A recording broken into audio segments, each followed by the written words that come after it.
সুবহানাল্লাহ ওয়ালহামদুলিল্লাহ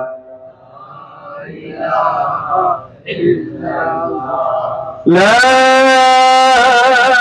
ইলাহা ইল্লাল্লাহু মুহাম্মাদুর রাসূলুল্লাহ সাল্লাল্লাহু আলাইহি ওয়াসাল্লাম। সামনে কোরআনে কারিমের 17 নম্বর সূরা, সূরা বনী ইসরাঈল এর 23 এবং 24 নম্বর আয়াতটি তেলাওয়াত করেছি। সূরা বনী ইসরাঈল কোরআনে কারিমের 17 নম্বর সূরা এর 23 এবং 24 নম্বর আয়াতটি আপনাদের সামনে তেলাওয়াত করেছি। আমি যদি আপনাদেরকে জিজ্ঞাসা করতে চাই কত নম্বর সূরা, নাম কি তার, কত নম্বর আয়াত তেলাওয়াত করেছি, বলতে পারবেন তো সবাই? কে বলতে পারবেন না হাত তুলেন দেখি। ওই এক ভাই হাত তুলছে, উনি বলতে পারবেন না। সবাই বলতে পারবেন ইনশাআল্লাহ? সূরার নাম সূরা বনী ইসরাঈল। বলতে হবে সবাইকে। কি নাম? হয় নাই, সবাই শক্তি দিয়ে বলেন নাই। কি নাম সূরা? সূরা বনী ইসরাঈল কোরআন কারীমের ক্রমধারায় 17 নম্বর সূরা আর এর 23 নম্বর আয়াতটি তেলাওয়াত করেছি। আমি আমার তেলাওয়াতকৃত আয়াতের সরল অনুবাদ সামান্য কিঞ্চিত করেই সামান্য কিছু ব্যাখ্যার চেষ্টা করব ইনশাআল্লাহ। আল্লাহ সুবহানাহু ওয়া তাআলা তিনি বলছেন, ওয়া ক্বাদা রাব্বুকা আল্লা তা'বুদু ইল্লা ইয়াহু। তোমার রবের পক্ষ থেকে এই কথাটা চূড়ান্ত সিদ্ধান্ত হয়ে গেছে যে ইবাদত শুধুমাত্র করতে হবে আল্লাহ সুবহানাহু ওয়া তাআলা। এই কথা, এই যে চূড়ান্ত হয়ে গেছে কথা বলতেছেন, কোরআন শরীফের যে কথা, এই কথা সবটা বলেছেন কে? আল্লাহ। সবাই বলতে পারলেন না। কে বলেছেন? আল্লাহর নামটা নিতে কি ভয় হয়? একটু সবটুকু শক্তিতে বলেন না আল্লাহ।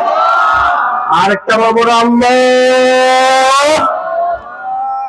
তিনি আরশ আজিমের মালিক, তিনি আকাশের মালিক, তিনি জমিনের মালিক, তিনি তামাম জাহানের মালিক, আপনারও মালিক, আমাদেরও মালিক। আলহামদুলিল্লাহ।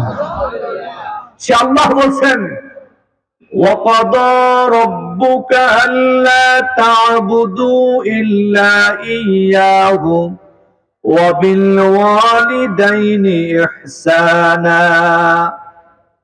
এটা তোমার রবের পক্ষ থেকে চূড়ান্ত হয়ে গেছে, সিদ্ধান্ত হয়ে গেছে। গোলামি, আনুগত্য, দাসত্ব, ইবাদত শুধুমাত্র তোমার রবের করতে হবে। সুবহানাল্লাহ। আর এই কথা বলতে গিয়ে তিনি দ্বিতীয় আরেকটি কথা বলেছেন, ওয়া বিল ওয়ালিদাইনি ইহসানা। এটাও তোমার রবের পক্ষ থেকে চূড়ান্ত সিদ্ধান্ত যে পিতামাতার ইহসান করতে হবে। ইলা আখিরি আয়া। বাকি অংশটুকু ব্যাখ্যাটা। তো আমরা এই আয়াতটা যে তেলাওয়াত করতে শুরু করলাম, অর্থ সামান্য শুনলাম, এতে আমরা দুইটা জিনিস বুঝতে পেরেছি। এক নম্বর হচ্ছে আল্লাহ সুবহানাহু ওয়া তাআলার ইবাদত করা, গোলামি করা, আরেকটা হচ্ছে পিতামাতার ইহসান করা। এটুকু বুঝতে পারছেন তো? তাহলে আজকের আলোচনার আলোচ্য বিষয় আমরা বুঝতে পারলাম। প্রথমে গোলামি, ইবাদত, দাসত্ব, আনুগত্য শুধুমাত্র হবে কার? সবাই বলেন না কিন্তু, বলেন তো সবাই কার?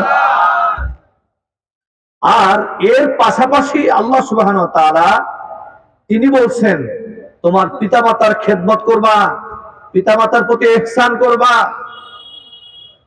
তাহলে আজকের আলোচনার বিষয়বস্তু আমরা ঠিক করেছি দুইটা। একই আয়াতে দুইটা কথা আল্লাহ বলেছেন, আল্লাহর ইবাদত এবং পিতামাতার ইহসান। আমরা শোনার চেষ্টা করব ইনশাআল্লাহ। আল্লাহ সুবহানাহু ওয়া তাআলা তিনি বলেছেন এটা তোমার রবের পক্ষ থেকে নির্ধারিত। আচ্ছা বলেন তো, নির্ধারিত কোন বিষয় যদি থাকে কারো জন্য, এই নির্ধারিত বিষয় উপেক্ষা করা, এটার আংশিক মেনে নেওয়া বা কোন ক্রমেই না মানা, এটার কি কোনো সুযোগ আছে? না, কোনো সুযোগ নাই। নির্ধারিত মানে মেনে চলতেই হবে। আল্লাহ ছাড়া আর কারো কথা চলবে না। আল্লাহ যেহেতু নির্ধারিত করে দিয়েছেন, তার কথাই মেনে চলতে হবে আমাদেরকে। সেই কথাটা আল্লাহ সুবহানাহু ওয়া তাআলা এই আয়াতে শোনাচ্ছেন, وقضى ربك ألا تعبدوا إلا إياه। তোমার রবের পক্ষ থেকে চূড়ান্ত সিদ্ধান্ত যেটা, এটা নড়চড় করার কোনো সুযোগ কেউ নাড়াতে পারবে না।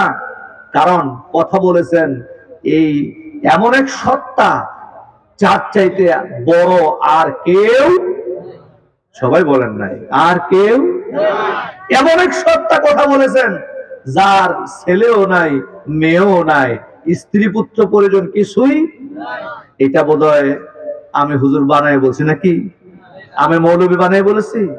আল্লাহ, এই কথাটা আল্লাহ রাব্বুল আলামিন কোরআনে কারিমের সূরা ইখলাস এর ভিতরে সুন্দর করে শোনায় দিলেন, কুল হুয়াল্লাহু আহাদ আল্লাহুস সামাদ লাম ইয়ালিদ ওয়া লাম ইউলাদ ওয়া লাম ইয়াকুল লাহু কুফুয়ান আহাদ।